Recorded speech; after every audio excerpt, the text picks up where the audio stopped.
بسم اللہ الرحمن الرحیم۔ اللہ رب العزت نے جو ہمیں یہ زندگی عطا فرمائی ہے، یہ زندگی انسان کیسے گزارے،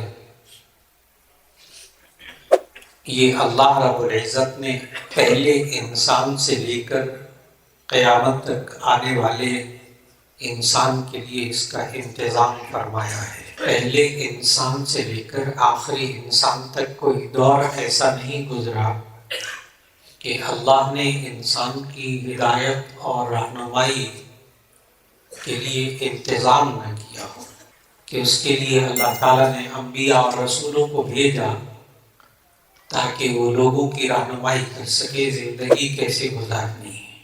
اللہ نے اس کا حل یہ نکالا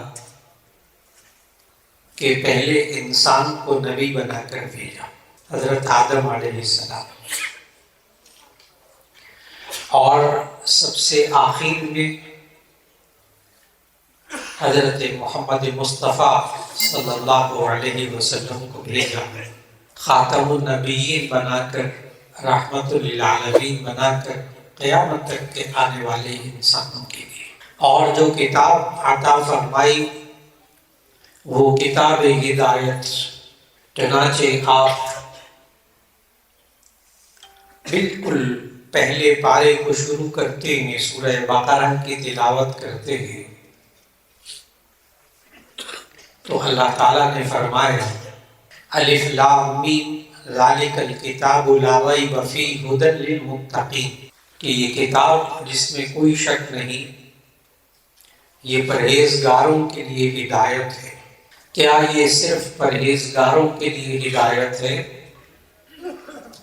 یہ کافروں کے لیے ہدایت نہیں۔ اس کا جواب اللہ تعالیٰ نے ایک اور آیت میں دیا، سورۃ البقرہ کی آیت نمبر 185 میں دیا، شہر رمضان الذی انزل فیہ القرآن ھدی للناس، کہ یہ رمضان کا مہینہ وہ ہے جس میں قرآن حکیم نازل کیا گیا، ھدی للناس، یہ پوری انسانیت کے لیے ہدایت ہے۔ اب اس سے معلوم ہوا کہ قرآن حکیم یہ کافروں کے لیے بھی ہدایت ہے۔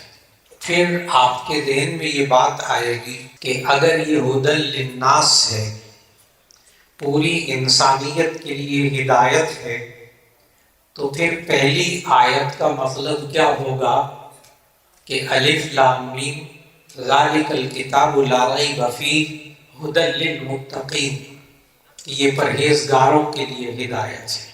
پھر ان دونوں آیتوں کا مطلب آپ نے سمجھنا ہوگا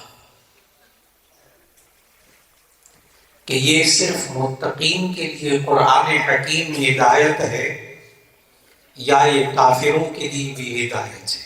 اس بات کو سمجھنے کے لیے آپ نے یہ ذہن میں رکھنا ہوگا، ہم لوگ بہت دفعہ دعا مانگتے ہیں اپنے لیے، اپنے بچوں کے لیے، یا اللہ ہمیں ہدایت عطا فرما، ہمارے بچوں کو ہدایت عطا فرما، لیکن بہت کم لوگ ہوتے ہیں جن کے ذہن میں ہدایت کا مطلب ہوتا ہے کہ ہدایت ہوتی کیا چیز ہے۔ اور آج اس جگہ سے اٹھنے سے پہلے آپ حضرات کو اتنی مہارت، ایک ایک بندے کو اتنی مہارت حاصل ہو جائے گی، ایک ایک انسان کو اتنی مہارت حاصل ہو جائے گی کہ وہ خود پہچان سکے گا کہ میں ہدایت پر ہوں یا نہیں، اور میرا یہ بچہ، یہ میری بیٹی، یہ خود ہدایت پر ہے یا نہیں ہے۔ اس لیے کہ ہدایت کے دو مطلب مفسرین نے لکھے ہیں، اور قرآن حکیم میں لفظ ہدایت ان دونوں معنوں میں الگ الگ آیا ہے۔ ایک ہدایت کا مطلب ہے اراءۃ الطریق، راستہ دکھانا، اور ایک ہدایت کا مطلب ہے ایصال الی المطلوب، منزل تک پہنچانا۔ ان دونوں کو آسان کر کے بیان کرنے لگا۔ آپ سے کسی نے پوچھا کہ یہ جامعہ فاروقیہ کہاں ہے؟ عثمان باغ میں، کھاریا میں۔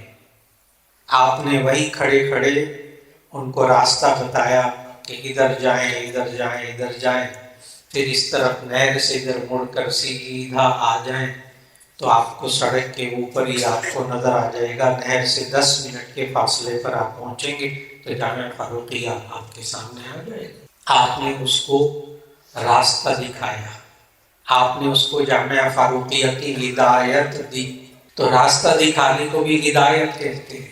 اور دوسرا معنی ہدایت کا ہے ایصال الی المطلوب، منزل تک پہنچانا۔ کسی صاحب نے وہاں پوچھا نہر کے پاس آ کر کے میں نے جامعہ فاروقیہ جانا ہے بیان سننے کے لیے، جلسے میں راستہ بتا دیں۔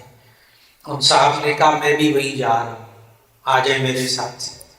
اور ساتھ لے کے یہاں گیٹ پہ پہنچ کے کہنے لگے یہ ہے جامعہ فاروقیہ، منزل تک پہنچا دیا۔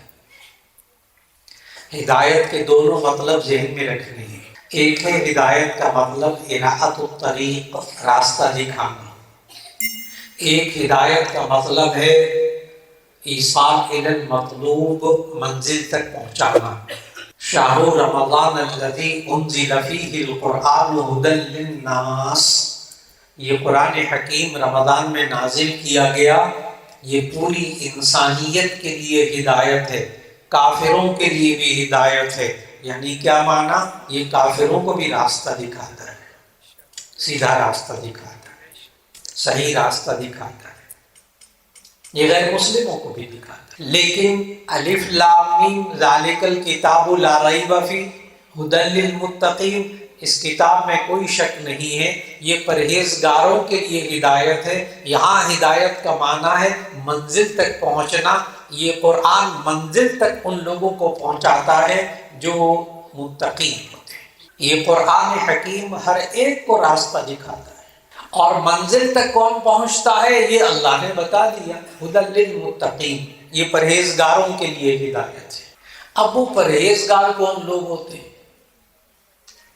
اب اس میں بجائے اس کے کہ لمبی چوڑی تقریریں کی جائیں، آپ اسی سورہ بقرہ کے پہلی ابتدائی آیات کو پڑھ لیجئے، آپ کو معلوم ہو جائے گا متقین کون ہوتے ہیں، کون لوگ منزل تک پہنچتے ہیں قرآن پڑھنے کے بعد۔ اللہ تعالیٰ نے متقین کی آگے 5 خوبیاں بتائیں۔ الف لام میم ذالک الکتاب لا ریب فیہ ھدی للمتقین، یہ پرہیزگاروں کے لیے ہدایت ہے۔ پرہیزگار کون لوگ ہوتے ہیں؟ اگلی آیت الذین یؤمنون بالغیب، نمبر 1 خوبی، وہ لوگ جو غیب پر ایمان رکھتے ہیں، اندیکھی بات پر ایمان رکھتے ہیں۔ کیسے؟ اللہ کو نہیں مانا، نہیں دیکھا، اللہ کو نہیں دیکھا، مانتے۔ فرشتوں کو نہیں دیکھا، مانتے ہیں۔ جنات کو نہیں دیکھا، مانتے ہیں۔ ہمارا ایمان ہے کہ جنات ایک مخلوق ہے، سورۃ الجن پوری اللہ نے نازل کی، جنات اللہ کی مخلوق ہے، مانتے ہیں، نہیں دیکھا۔ جنت کو نہیں دیکھا، مانتے ہیں۔ جہنم کو نہیں دیکھا، مانتے ہیں۔ پل صراط کو نہیں دیکھا، مانتے ہیں۔ روح کو نہیں دیکھا، مانتے ہیں۔ الذین یؤمنون بالغیب، جو اندیکھی بات پر ایمان رکھتے ہیں، متقین کی پہلی خوبی، چاہے عقل میں آئے یا نہ آئے۔ اس لیے جو یہ مستشرقین ہوتے ہیں، یورپ کے مفکرین محققین جو اسلام کے بارے میں ریسرچ کرتے ہیں، انہوں نے مسلمانوں پر ایک الزام لگایا ہے۔ وہ کہتے ہیں کہ مسلمانوں کا بلائنڈ فیتھ ہوتا ہے، اندھا ایمان، ان کو نظر آتی نہیں ہے چیز، وہ اس پر ایمان رکھتے ہیں۔ اس کا جواب اچھی طرح یاد رکھ لیجیے گا کہ مسلمان تو ہوتا ہی وہ ہے الذین یؤمنون بالغیب، جو اندیکھی بات پر ایمان رکھتا ہے۔ لیکن مسلمان کا ایمان اتنا کچا نہیں ہوتا، مسلمان یہ بھی دیکھتا ہے کہ کون رہا ہے۔ مسلمان ہر افواہ پر، ہر سنی سنائی بات پر یقین نہیں رکھتا۔ دیکھیے آپ ایک ادارے میں پڑھتے ہیں، کسی مدرسے میں پڑھتے ہیں، کسی یونیورسٹی میں، اسکول کالج میں پڑھتے ہیں، ایک طالب علم ساتھی کہتا ہے کل چھٹی ہے، ایک استاد کہتا ہے کل چھٹی ہے، اور ایک وہاں کا پرنسپل محتمم صاحب کہتے ہیں کل چھٹی ہے، ایک ہی جملہ ہے۔ طالب علم نے کہا کل چھٹی ہے، ممکن ہے جھوٹ بول رہا ہوں۔ استاد نے کہا کل چھٹی ہے، ممکن ان کو کچھ سنائی دینے میں یا نوٹس پڑھنے میں غلطی ہو گئی، لیکن اگر محتمم صاحب ہی کہہ دے کل چھٹی ہے تو بات ہی ختم ہو گئی۔ مسلمان جب یہ دیکھتا ہے کہ یہ اللہ اور اس کے رسول صلی اللہ علیہ وسلم نے کہا ہے، آنکھیں بند کر کے ایمان لاتا ہے۔ جیسے نبی صلی اللہ علیہ وسلم معراج پہ تشریف لے گئے، واپس آئے تو آ کر لوگوں کو بتایا کہ میں معراج کے موقع پر مسجد حرام سے سدرۃ المنتہا تک گئے. پہلے زمینی سفر، سبحان الذی اسری بعبدہ لیلا من المسجد الحرام الی المسجد الاقصی، مسجد حرام سے مسجد اقصی تک، مکے سے فلسطین تک سفر کیا. وہاں سے مسجد اقصی سے ساتوں آسمانوں سے اوپر سدرۃ المنتہا تک سفر کیا. تو نبی صلی اللہ علیہ وسلم زندگی میں اس سے پہلے کبھی مسجد اقصی فلسطین نہیں گئے تھے. تو جب واپس آ کر کہا میں رات کو گیا تھا، واپس بھی آیا ہوں، تو وہ مشرکین مکہ کے جو سردار جمع ہو گئے تھے تو انہوں نے یہی کہا تھا، آگے سے سوالات کرتے ہوئے. بخاری شریف کی حدیث ہے کہ ان لوگوں نے سوالات کرنے شروع کیے کہ اچھا وہاں آپ گئے تھے مسجد اقصی، تو پھر اس کے ستون کتنے ہیں، اس کے دروازے کتنے ہیں، اس کی کھڑکیاں کتنی ہیں. آپ میں سے جو حضرات کئی سال ہو گئے ہیں نا یہ جامعہ فاروقیہ میں پڑھتے ہوئے، ان سے بھی کسی دن نہ پوچھ لیں اس کے دروازے کتنے ہیں، ستون کتنے، کھڑکیاں کتنی ہیں. سوال ہی پیدا نہیں ہوتا کوئی بتائے. اس لیے تو نہیں آتے نا ستون کھڑکیاں گننے کے لیے تو نہیں آتے، نماز پڑھنے آتے ہیں، پڑھائی کرنے آتے ہیں، چلے جاتے ہیں. لیکن نبی صلی اللہ علیہ وسلم سے جب پوچھا گیا کہ جی وہ مسجد اقصی کی کھڑکیاں کتنی، دروازے کتنے، ستون کتنے، بخاری شریف کی حدیث میں ہے کہ نبی صلی اللہ علیہ وسلم نے فرمایا کہ اللہ تعالیٰ نے مسجد اقصی کو میرے سامنے کر دیا. یہ سوالات پوچھتے تھے، میں جوابات دیتا تھا. ابو جہل بھی اس میں تھا بیٹھا ہوا. ابو جہل بھی چپ ہو گئے جب ساری سچی باتیں بتا دی. باہر نکلا ابو جہل تو سامنے سے حضرت ابو بکر رضی اللہ تعالیٰ عنہ تشریف لا رہے تھے. سیرت کی کتابوں میں آپ نے پڑھا کہ ابو جہل نے حضرت ابو بکر سے پوچھا کیا کوئی راتوں رات مسجد حرام سے مسجد اقصی تک جا سکتا ہے؟ ابو بکر نے کہا نہیں. ابو جہل نے کہا کوئی راتوں رات مسجد اقصی سے ساتوں آسمانوں سے اوپر ہو کر آ سکتا ہے؟ ابو بکر نے کہا نہیں. ابو جہل کہنے لگے وہ جو تمہارے نبی ہیں نا وہ یہ کہتے. ابو جہل نے وہی کھڑے کھڑے کہا اگر وہ کہتے میں ایمان لاتا ہوں کہ وہ گئے تھے.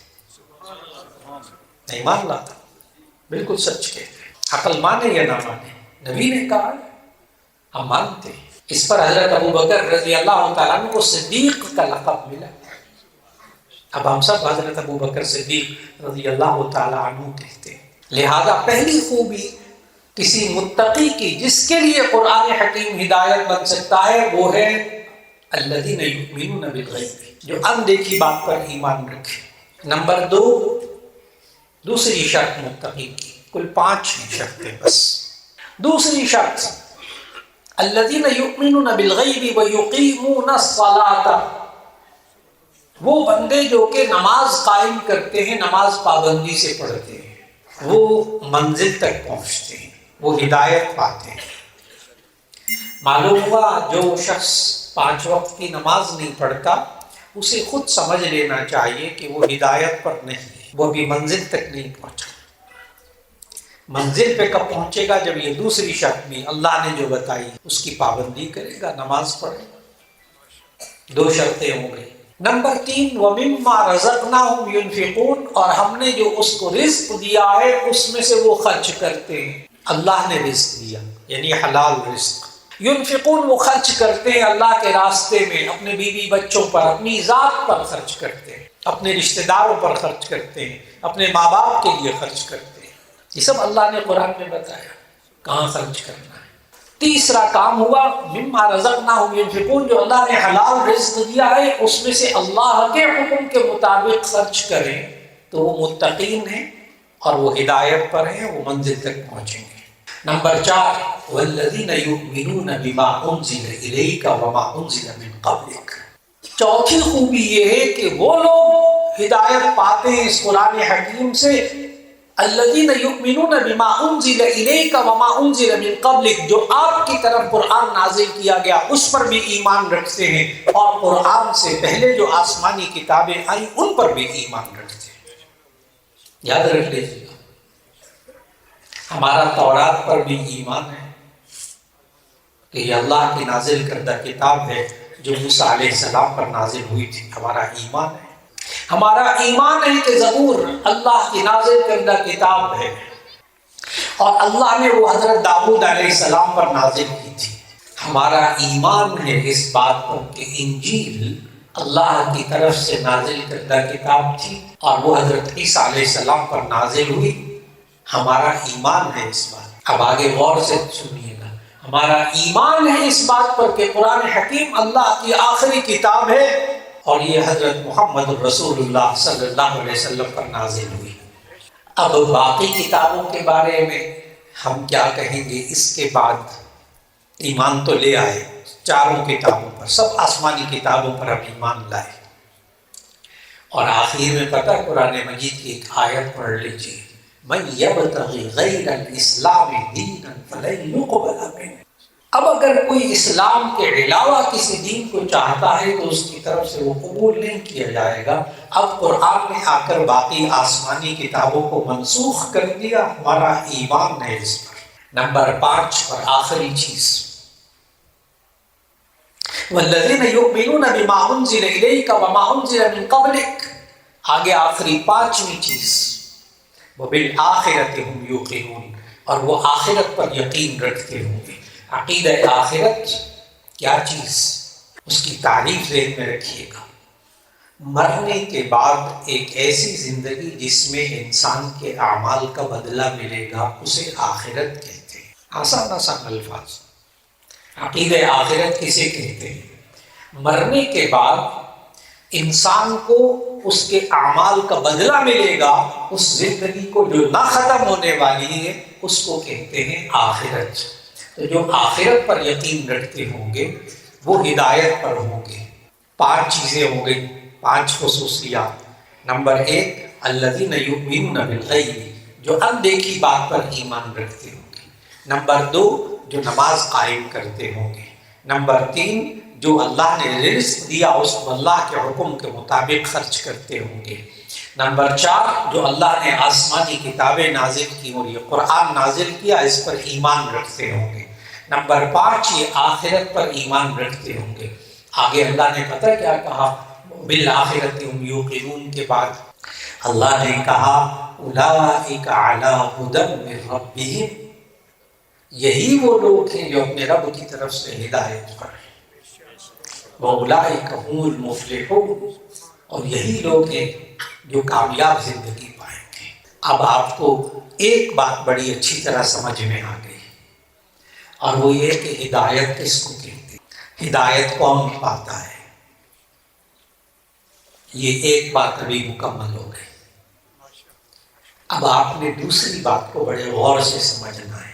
اگر آپ نے رات کو پہچاننا ہے تو جب دن آئے گا کل صبح، آپ کو رات بڑی اچھی طرح پتہ چل جائے گی رات کیا ہوتی ہے، اور جب دن ہونا تو آپ کو رات ذہن میں نہ ہو، تو جب دن ختم ہوگا رات آئے گی، آپ کو بہت اچھی طرح پتہ چل جائے گا یہ روشنی کیا ہوتی ہے۔ ابھی لائٹ چلی جائے، بالکل اندھیرا ہو جائے تو آپ کو فوراً پتہ چل جائے گا اندھیرا کیا ہوتا ہے، روشنی کیا ہوتی ہے۔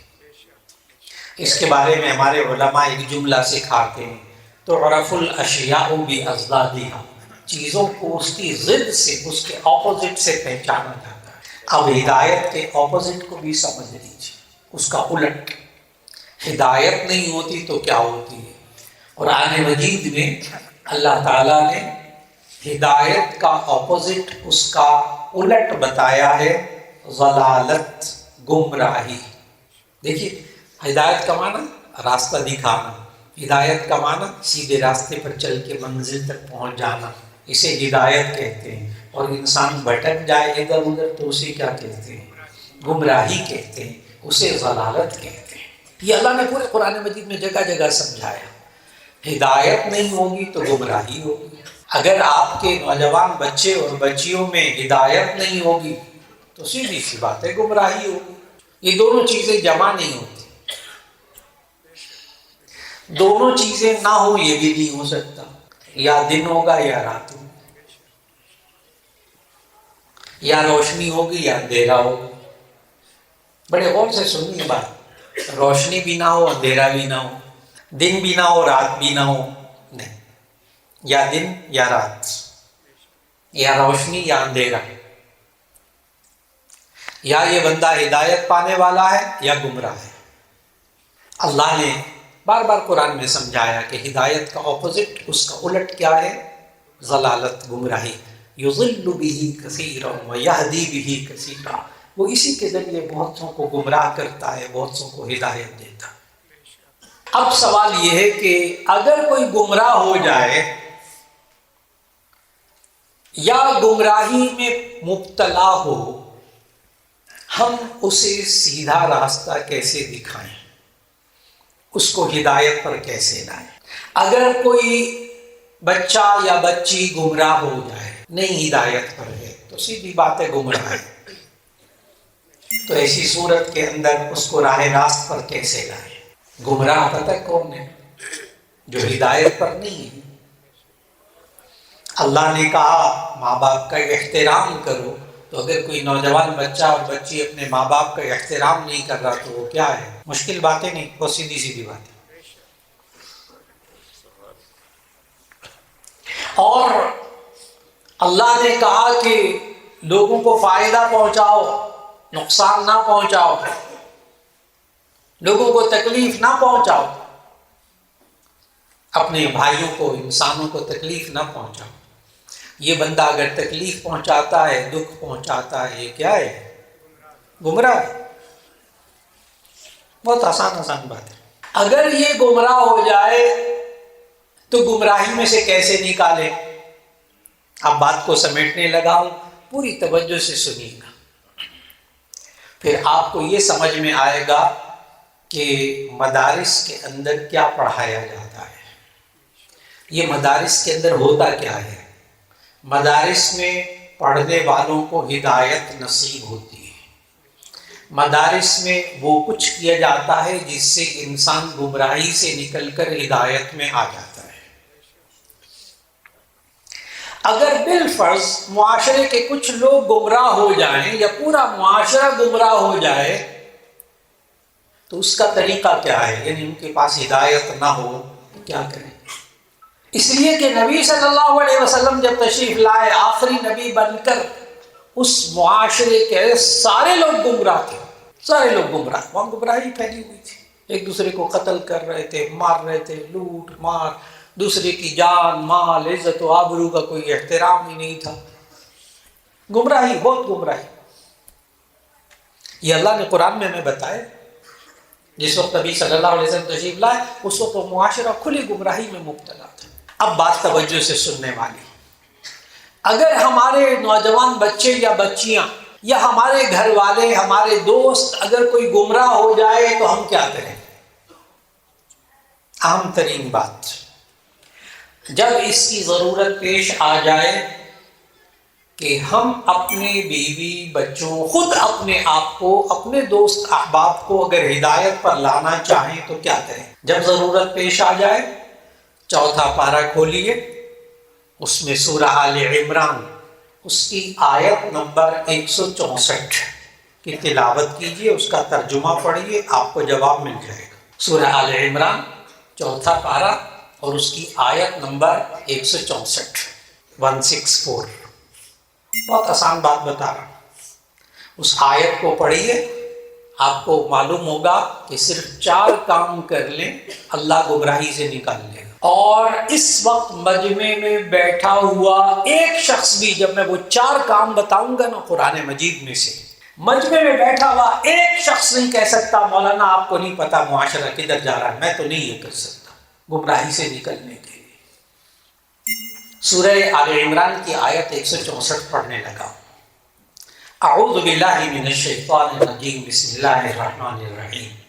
لقد من اللہ علی المؤمنین اذ بعث فیہم رسولا من انفسہم یتلو علیہم آیاتہ ویزکیہم ویعلمہم الکتاب والحکمہ وإن کانوا من قبل لفی ضلال مبین، وإن کانوا من قبل لفی ضلال مبین۔ شان یہ ہے کہ اس سے پہلے وہ سب لوگ کھلی گمراہی میں تھے، جب نبی صلی اللہ علیہ وسلم کو اللہ تعالیٰ نے بھیجا۔ لقد من اللہ، ترجمہ، لقد من اللہ علی المؤمنین اذ بعث فیہم رسولا من انفسہم، اللہ نے ایمان والوں پر احسان کیا کہ انہی میں سے رسول اللہ صلی اللہ علیہ وسلم کو بھیجا۔ اللہ نے کیوں بھیجا نبی صلی اللہ علیہ وسلم؟ لوگ کھلی گمراہی میں مبتلا تھے، ان کو ہدایت دینے کے لیے بھیجا۔ آج بڑے غور سے سمجھنا ہوگا کہ آمد مصطفیٰ صلی اللہ علیہ وسلم کا مقصد کیا تھا۔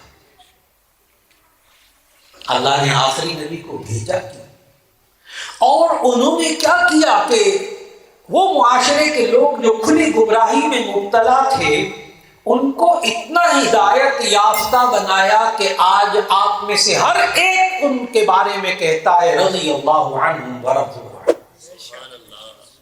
صحابہ بن گئے۔ کیا کیا؟ وہی 4 کام جو اس آیت میں ہیں، آج پھر کرنے ہوں گے۔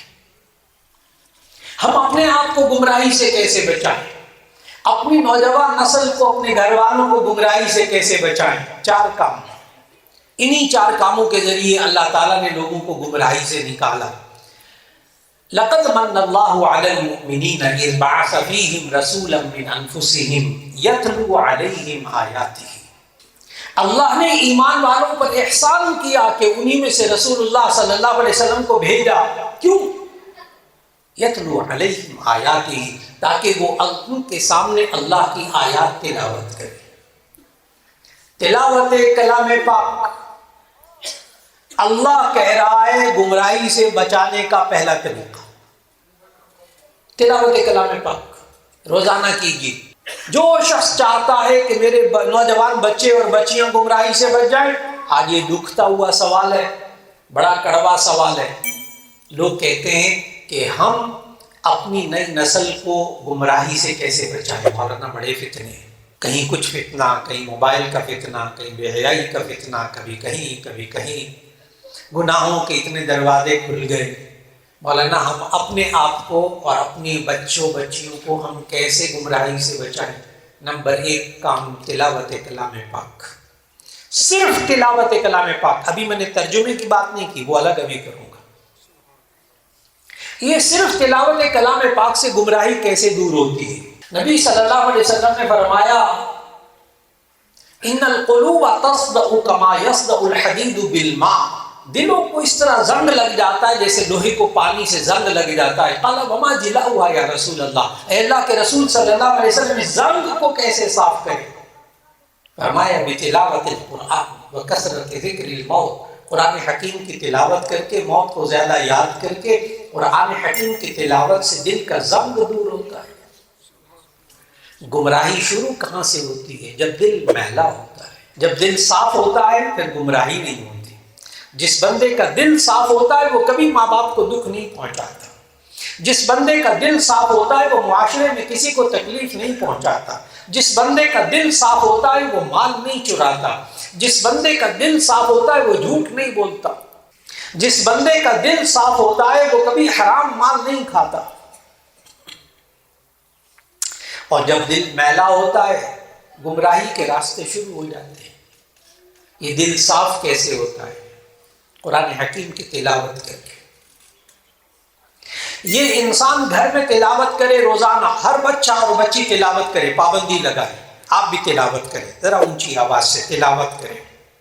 اس گھر پہ تلاوت کے اثرات ہوں گے، گھر والوں پہ تلاوت کے اثرات ہوں گے، اس بندے پر تلاوت کے اثرات ظاہر ہوں گے۔ سچے نبی صلی اللہ علیہ وسلم نے فرمایا جس گھر میں قرآن مجید کی تلاوت ہوتی ہو حفتہم الملائکہ وغشیتہم الرحمہ وانزلت علیہم السکینہ، جس گھر میں قرآن حکیم کی تلاوت ہوتی ہو حفتہم الملائکہ، اس گھر کو رحمت کے فرشتے گھیر لیتے ہیں، وغشیتہم الرحمہ، اللہ کی رحمت اس گھر کو ڈھانپ لیتی ہے، وانزلت علیہم السکینہ، ان لوگوں پر سکون نازل ہوتا ہے۔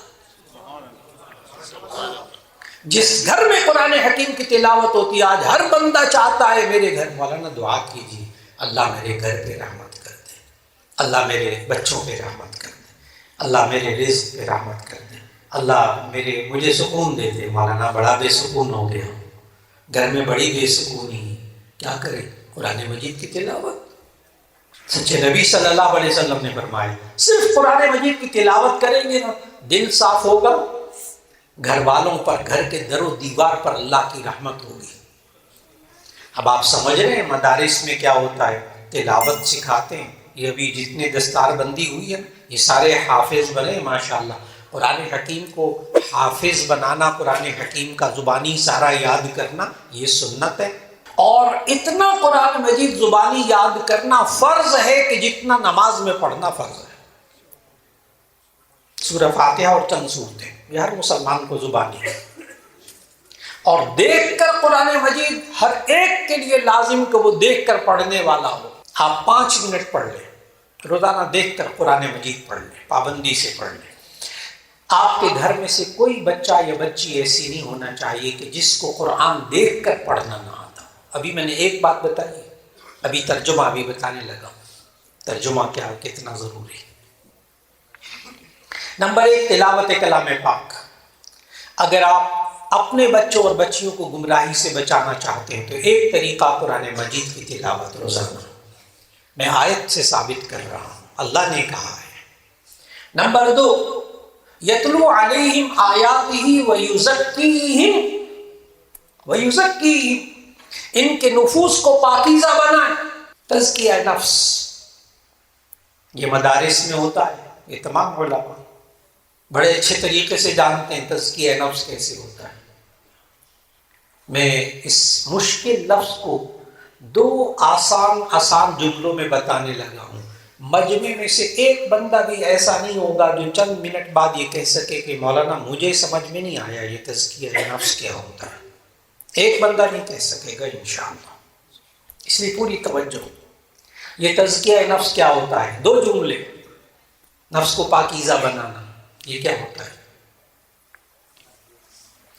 انسان کے اندر سے بری سوچوں، برے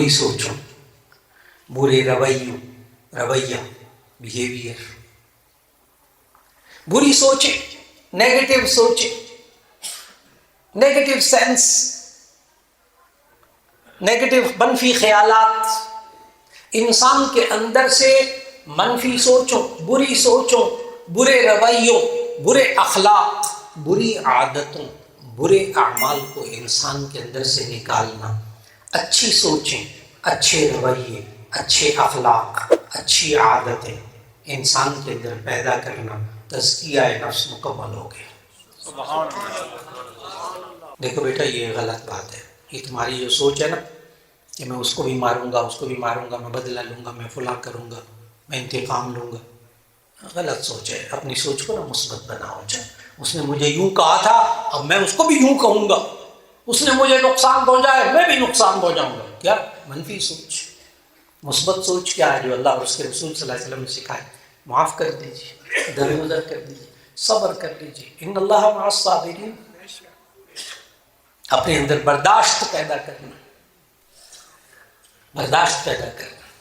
دوسرے نے کوئی بات کہہ دی آپ برداشت کیجیے۔ کیوں؟ کیا ملے گا آپ کو؟ مجھے کیا ملے گا اگر میں برداشت کروں گا کسی کی بات کو، کسی کے دکھ پہنچانے کو اگر میں برداشت کروں گا مجھے کیا ملے گا؟ آیت پڑھے قرآن، ان اللہ مع الصابرین، بے شک اللہ صبر کرنے والوں کے ساتھ ہے۔ تو جب آپ کے ساتھ اللہ ہو جائے تو پھر آپ کو کس بات کی فکر ہے؟ اگر آج آپ میں سے کسی کو معلوم ہو جائے کہ فلاں ایم پی اے صاحب اور فلاں ایم این اے صاحب اور فلاں ڈی ایس پی صاحب میرے ساتھ ہے، وہ میرے یار کوئی مسئلہ ہی نہیں ہے، کیوں میرے ساتھ ہے۔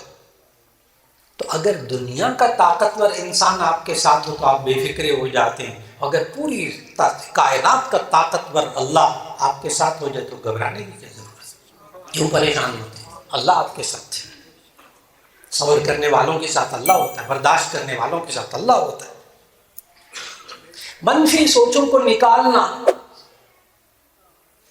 اور منفی رویوں کو نکالنا، رویہ مس بیہیو، اس کو ذلیل کر دیا، اس کو ذلیل کر دیا، اس کو ذلیل کر دیا، اس کو ڈانٹ دیا، اس کو گالی دے دی، کیا ضرورت ہے؟ یہ گمراہی کے راستے بتا رہا ہوں۔ منفی سوچ ہوگی گمراہی کے راستے ہوں گے، منفی رویہ ہوگا گمراہی کا راستہ۔ باپ کی بے عزتی کر رہا ہے، ماں کی بے عزتی کر رہا ہے، اونچی آواز سے بول رہا ہے، بدتمیزی سے بول رہا ہے۔ آپ سمجھ رہے ہیں مدارس کے اندر تزکیہ نفس کیا جاتا ہے۔ یہ جو بھی بچے جن کا امامہ باندھا گیا اور جو مدارس میں بچے پڑھتے ہیں، اچھی طرح ذہن میں رکھیں کہ ان کے اندر سے منفی سوچوں کو نکالا جاتا ہے، ان کے اندر مثبت سوچیں، ان کے رویوں کو مثبت بنایا جاتا ہے۔ آپ کبھی رہیں ان بچوں کے ساتھ آ کر ان کی زندگی کو غور سے دیکھیں، ان کے اندر گناہ نہیں ہے، ان کے اندر معاشرے کے بچوں جیسے گناہ نہیں ہے، ان کے رویے منفی نہیں ہیں، ان کے اندر ماں باپ کی عزت اور احترام ہے۔ وہ ان کا اگر غور سے دیکھنا ہو نا تو یہ استاد کا کتنا احترام کرتے ہیں، یہ مدارس میں آپ کو ملے گا۔ 30 سال میں یونیورسٹیز میں کالجز میں پڑھاتا رہا، گورنمنٹ کالج میں 30 سال پڑھاتا رہا، 18 سال میڈیکل یونیورسٹی میں پڑھاتا رہا، یونیورسٹی آف لاہور میں 8 سال پڑھاتا رہا MBBS کو، 18 سال میڈیکل یونیورسٹی میں پڑھاتا رہا فرسٹ آف MBBS کو، 350 ڈاکٹر ہوتا تھا، بہت اچھی طرح جانتا ہوں ماحول کو، اور جامعہ شفیہ میں پڑھاتے ہوئے 48 سال مکمل ہو گئے الحمدللہ۔ میں بہت کھل کر بات کروں گا کہ آ کر دیکھیں کہ ادب کہاں سکھایا جاتا ہے، رویے کہاں بہتر بنائے جاتے ہیں، سوچیں کہاں بہتر بنائی جاتی ہیں، اعمال اور اخلاق، بری عادتیں نکال کر اخلاق، اچھے اخلاق پیدا کرنا کہاں کیا جاتا ہے؟ ان مدارس میں، ان اداروں میں کیا جاتا ہے۔ الحمدللہ آج ایسے سکول بھی موجود ہیں، ایسے ادارے بھی موجود ہیں، ایسی یونیورسٹیاں بھی موجود ہیں جہاں طلباء کے کردار پر محنت کی جاتی ہے۔ سارے ہر جگہ اندھیرا نہیں ہوا، اچھا وہاں معاشرے میں رہنے کے آداب بھی سکھائے جاتے ہیں یونیورسٹیز کے اندر، لیکن میں جب بات کروں گا مدارس کی تو بڑے غور سے سنیے گا۔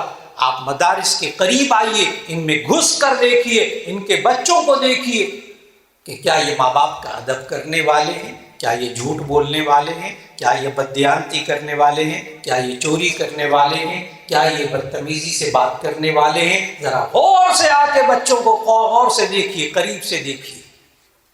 مدارس کے اندر سوچوں کو مثبت بنایا جاتا ہے، مدارس کے اندر اعمال اور اخلاق کو مثبت بنایا جاتا ہے، اچھے اخلاق ڈالے جاتے ہیں، برے اخلاق سے ان کو ان کے اندر سے نکالا جاتا ہے۔ پوری محنت، پوری محنت۔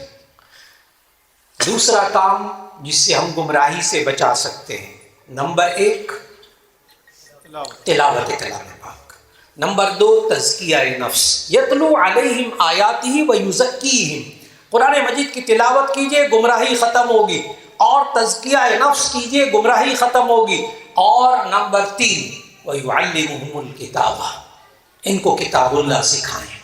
خالی ترجمہ نہیں، خالی ترجمہ نہیں، کتاب اللہ سکھائیں۔ میں بھی بتاتا ہوں آپ کو، دیکھیں صحابہ کرام رضوان اللہ علیہم اجمعین کو عربی آتی تھی، تو جب نبی صلی اللہ علیہ وسلم تلاوت کرتے تھے تو ان کو ترجمہ سمجھ میں آ جاتا تھا۔ جب ان کو ترجمہ سمجھ میں آ جاتا تھا تو پھر یہ تیسرا کام کیا ہے؟ وَيُعَلِّمُهُمُ الْكِتَابَ، نبی صلی اللہ علیہ وسلم کو اس لیے بھیجا گیا تاکہ وہ کتاب اللہ سکھائیں۔ یہ کیا چیز ہے؟ کتاب اللہ پڑھنا اور سمجھنا، سمجھانا، اور ایک تلاوت بغیر سمجھے پڑھیں گے تب بھی ثواب ملے گا، لیکن اصل کام کیا ہے کہ قرآن حکیم کا ترجمہ پڑھیں پھر اس کو سمجھیں ہے کیا اس کے اندر۔ اور یہاں 8 سال الحمدللہ تمام طلباء کو ان مدارس کے اندر پورا قرآن حکیم تفسیر اس کی سمجھائی جاتی ہے، اور نبی صلی اللہ علیہ وسلم نے قرآن کو کیسے کس طرح سمجھایا یہ مکمل احادیث کے اندر، سنت کے اندر موجود۔ دیکھیے قرآن میں ہے اقیم الصلاۃ، نماز قائم کرے، نماز کا وقت کب شروع ہوتا ہے کب ختم ہوتا ہے یہ قرآن میں نہیں ہے۔ آپ نے ابھی عشاء کی نماز پڑھنی ہے، کس طرح پڑھنی ہے 4 رکعتیں، یہ قرآن میں نہیں ہے تفصیلات، یہ نبی صلی اللہ علیہ وسلم نے سکھایا، یہ سنہ میں ہے۔ تمام اصول دین کے سارے قرآن مجید میں موجود، پورا دین قرآن مجید میں مکمل موجود، اس کی تشریح اور تفسیر کر کے کہاں سکھایا نبی صلی اللہ علیہ وسلم نے؟ احادیث کے اندر، سنت کے اندر۔ کتنی باتیں ہو گئی؟ 3۔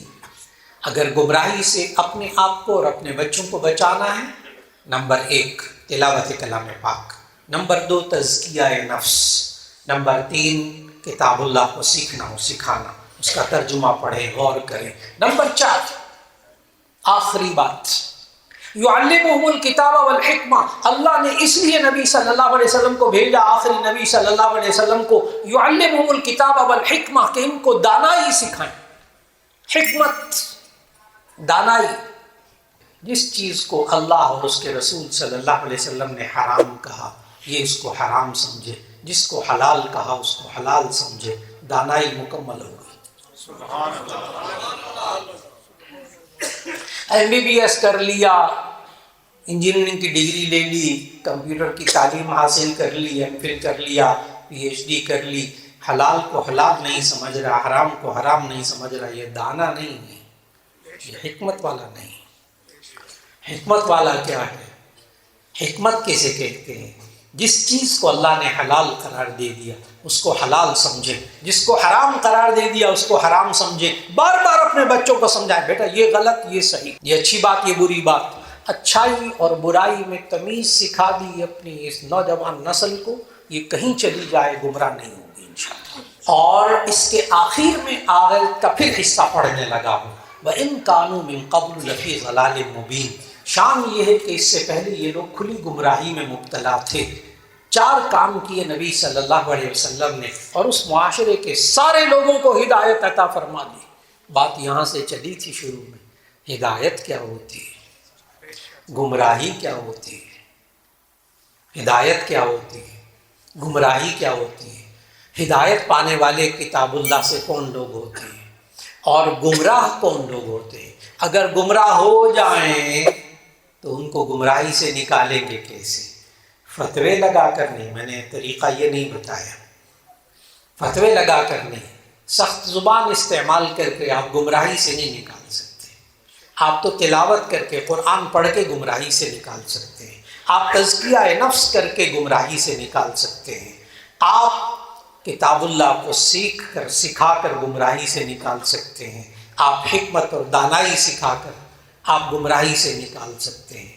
اور سورہ آل عمران کی ایک آیت آخر میں پڑھ لیجیے، دعا بھی ہو جائے گی اس میں۔ جو انسان چاہے کہ اللہ مجھے آخری سانس تک، موت کے آخری وقت تک اللہ مجھے ہدایت پر باقی رکھے، اس کے لیے دعا بھی اللہ نے سکھائی، ربنا لا تزغ قلوبنا بعد اذ ہدیتنا وہب لنا من لدنک رحمہ انک انت الوہاب۔ ترجمہ اس کا یہ ہے، ربنا لا تزغ قلوبنا بعد اذ ہدیتنا، اے اللہ جب تو نے ہمیں ہدایت دے دی تو اب ہمارے دلوں کو ٹیڑھا پن نہ پیدا کرنا، اے اللہ ہمیں گمراہ نہ کرنا۔ ربنا لا تزغ قلوبنا بعد اذ ہدیتنا وہب لنا من لدنک رحمہ، اپنی طرف سے رحمت عطا فرما دے، انک انت الوہاب، بے شک تو بہت زیادہ عطا کرنے والا ہے۔ اللہ ایک ایک بندہ جو آج یہاں بیٹھا ہے، ایک ایک بچہ جو بیٹھا ہے، کوئی خاتون سن رہی ہو تو وہ بھی ان تک بھی پیغام پہنچائیے کہ دعا کیجیے اللہ ہم سب پر رحمت فرما دے، اللہ ہمارے گھر والوں پر رحمت فرما دے، اللہ ہمارے بیوی بچوں پر رحمت فرما دے، اللہ معاشرے کے ہر نوجوان پر رحمت فرما دے، ہر بچے اور بچی پر اللہ رحمت فرما دے، ہمارے پورے ملک پر اللہ رحمت فرما دے۔ پورے ملک کے لیے بہت دعائیں کیا کیجیے۔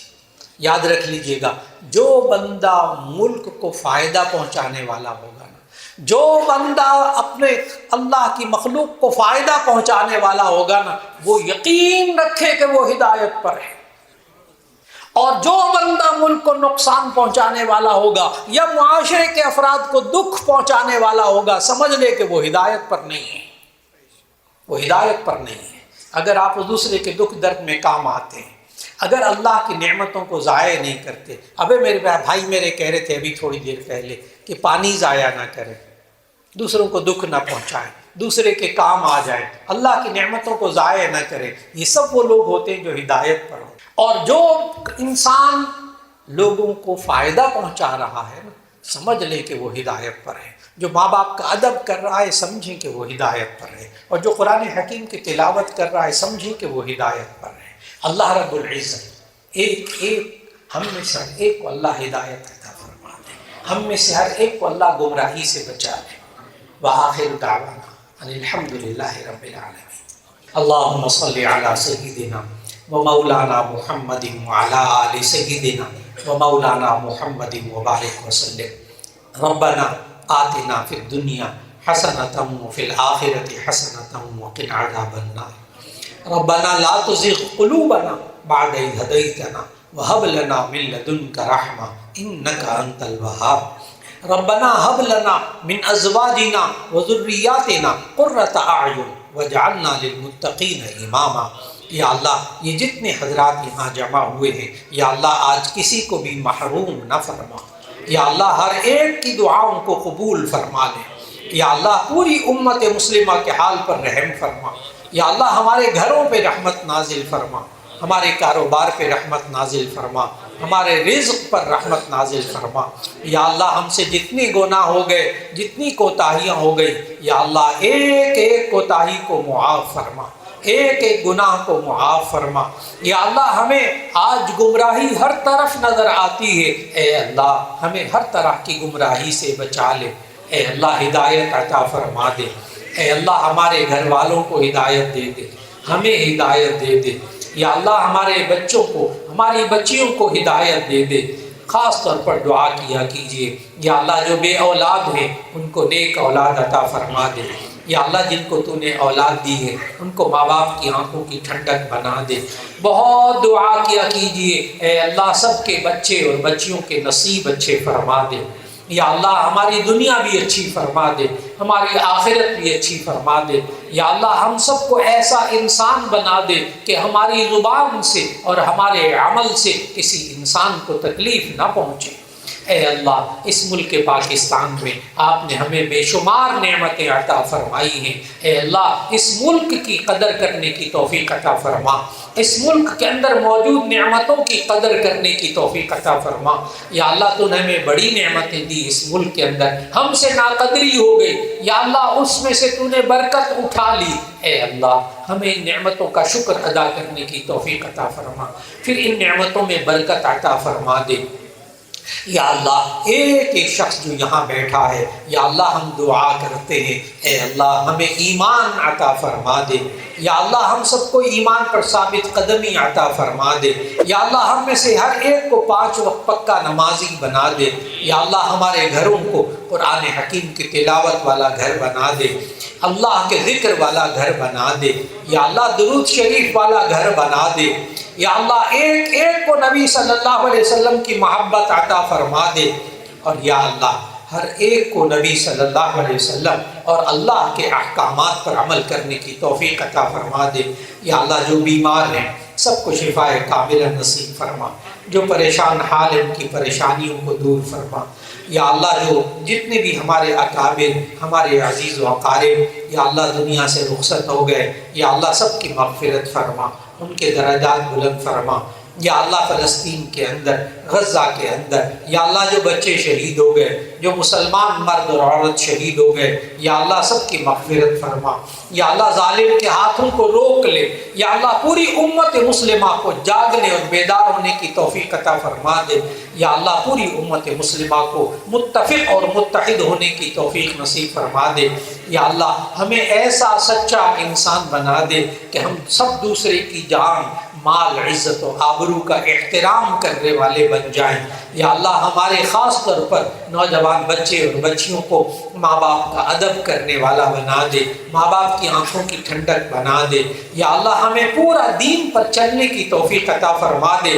یا اللہ پوری انسانوں کو ہدایت عطا فرما دے، یا اللہ پوری انسانیت میں ہدایت کی ہواؤں کو چلا دے، اور یا اللہ ایک ایک بندے کو گمراہی سے نکال لے، اور یا اللہ اس ادارے کو خوب ترقی عطا فرما، یہاں کے محترم صاحب، ناظم صاحب اور تمام اساتذہ، تمام معلمین اور معلمات اور تمام طلباء اور طالبات، یا اللہ سب کی زندگیوں میں خیر و برکت نصیب فرما، یا اللہ جو بے روزگار ہیں ان کو نیک روزگار عطا فرما دے، یا اللہ جو قرض دار ہیں ان کو قرضے سے نجات عطا فرما دے، یا اللہ ہم سب کو حلال رزق کمانے کی توفیق عطا فرما، پھر اس میں برکت عطا فرما، پھر اس کو صحیح طریقے سے خرچ کرنے کی توفیق عطا فرما، یا اللہ اب دل میں جتنی دعائیں ہیں یا اللہ تو دلوں کے حال کو جانتا ہے، ہر ایک کی دعاؤں کو قبول فرما لے۔ وصلی اللہ تعالی علی خیر خلقہ محمد وآلہ واصحابہ اجمعین برحمتک یا ارحم الراحمین۔